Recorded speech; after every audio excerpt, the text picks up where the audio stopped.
Kreu i Partisë Demokratike Sali Berisha, gjatë konferencës me gazetarët foli në lidhje me protestat që po zhvillohen kundër qeverisë. Gjatë fjalës së tij, Berisha u shpreh se gjatë fundjavës u mbajt kryengritja paqësore më e fuqishme, të cilën e quajti fundjava e diasporës, të cilat u bashkuan me bashkëndërtarët e tyre për rrezimin e kryeministrit Rama. Ujkendi që kaloi, kryengritja paqësore më e fuqishme, apo protesta paqësore më e fuqishme njohur në histori, mund të quhet si ujkendi diasporës i atyre trive, trejave, burrave dhe grave që udhëtuan mira kilometra nga toka, deti dhe ajri dhe u bashkuan me bashkëdhetarët e tyre për largimin e regjimit autoritar më të egër që Shqipëria ka njohur pas diktaturës totalitare të Enver Hoxhës. Ky akt madhështor ka mbushur me besim dhe shpresë zemrat e mbarë shqiptarëve dhe të kombit shqiptar. Manifestimi dhe rrethimi epik i epiqendrës së krimit është një arritje historike,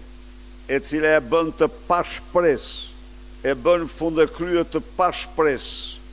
sundimin e Edi Ramës dhe të mafjes së tij në Shqipëri.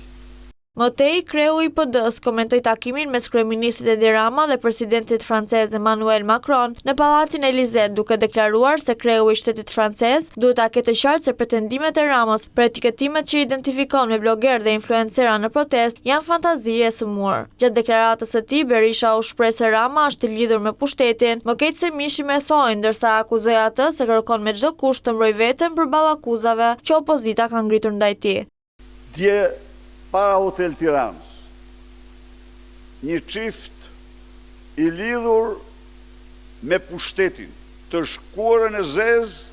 njëri prej tyre, që ka glorifikuar të keqen aty ku ka punuar, bashkë me bashkëshorten, i afrohen gazetarit tek qëndronte dhe me gazetarët huaj dhe vendas, dhe i vërsulen shtazërisht, e godasin për shkak detyrës, e dëmtojnë fizikisht vetëm e vetëm për fjalët e tij në protestë. Dhe jo vetëm kaq, por rolin që ai ka luajtur të pamohueshëm në betejën kundër mafjes shtetërore të ilaçeve. Provokator, të turpshëm, në kohë kur ai bisedonte me gazetarë të huaj dhe të tjerë, i afrohen dhe pretendojnë për ato që s'kishte ndodhur kurrë dhe agresojnë. Denoj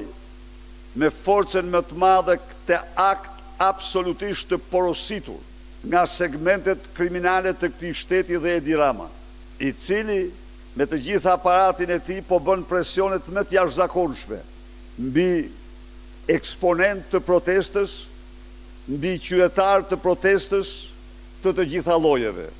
Nga ana tjetër, Berisha foli lidhur me kërcënimin e gazetarit Osman Stafa në protestën e zhvilluar ditën e diel kundër qeverisë. Berisha u shpreh se gazetari u sulmua nga një çift për shkak të detyrës dhe theksoi se dënon me forcë sulmin dhe se sipas tij kjo ishte e porositur nga qeveria.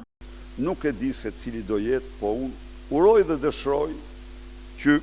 presidenti Macron të mbajë parasysh se realiteti që përshkruan Edi Rama për balozin e zi, algoritmin, për agjenturat e huaja, greke, iraniane, ruse, serbe tani së fundi, nuk është ajo realitet që ekziston në bulevardin e Tiranës ku qindra mijëra qytetar protestojnë